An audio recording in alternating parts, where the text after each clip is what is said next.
All right, leaving the office, heading to the hospital, or the heart hospital, not the big hospital. Go check on my dad. He had a procedure done today, an angiogram, and they found blockage or one of the valves in his heart not working properly, which may be causing some problems, or it has been causing some problems. I think this is the problem that my parents have been looking for. But I'm gonna go check that out. So when you have,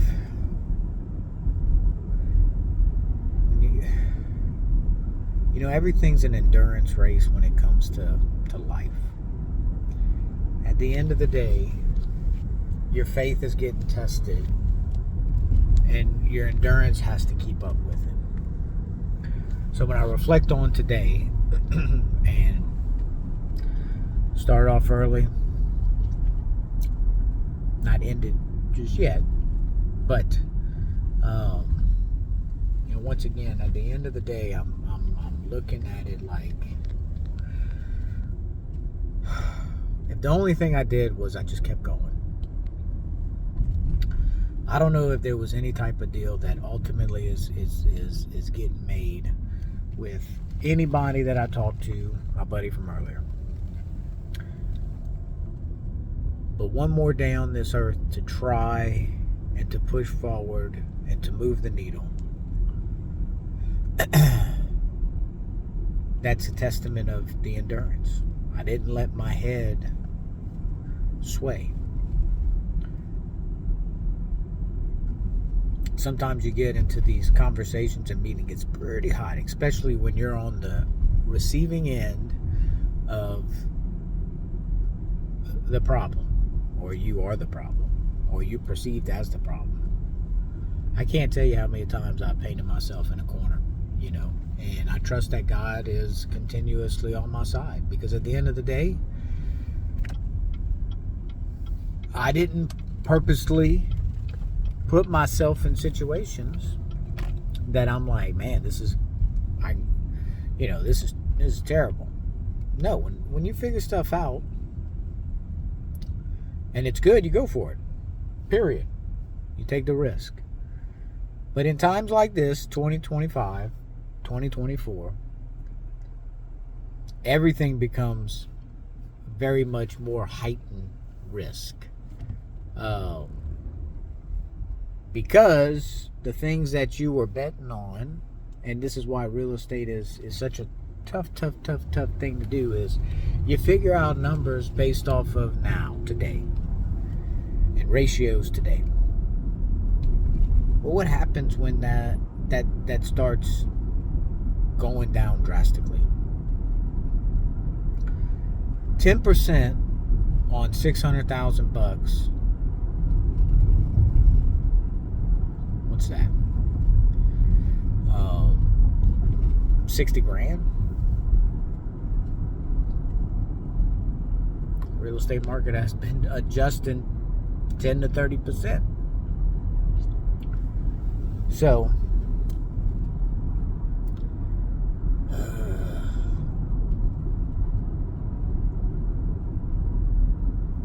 but lean on the faith, in that the longer you keep moving and not stopping,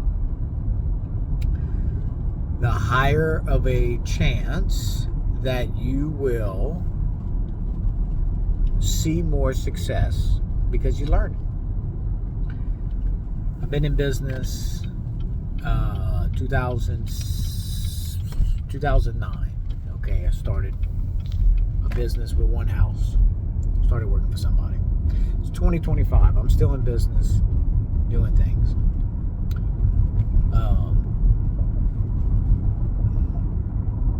2017 was really the big cut of moving on from a previous employer, but I was left with some properties and stuff like that, and a realtor's license and all those kind of things. And it's just been nothing but learning and growing, setbacks, failures, and yet I still wake up and say, Let's go again. Let's go again. And I don't even know. At times, it's like, man, totally foolish for me to think that way. You know, especially in that same period of time, people have experienced tremendous amounts of wealth. And I'm sitting back chugging along, still saying, waiting on my time, I guess. I'm not waiting on no time, to be honest with you. I'm busting butt, but it's like, man, there's some people that just figured it out way faster. And learning from them says, yeah, I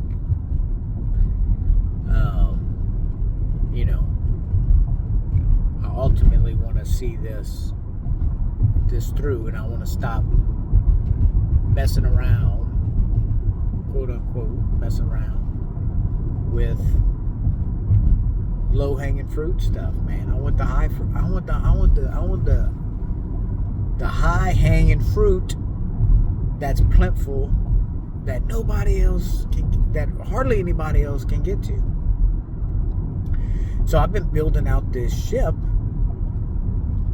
to look more like an ocean liner than Little Pirogue that's in the bayou. But there's a lot of days where it's like, man, am I going the wrong route? You know, like, did I choose to did I not pivot enough? Did I not choose better? I don't know, man. Well, but it's just such a, this business life is just such a such an odd deal. So I'm gonna go see my parents. We'll see what happens there. Have a good evening.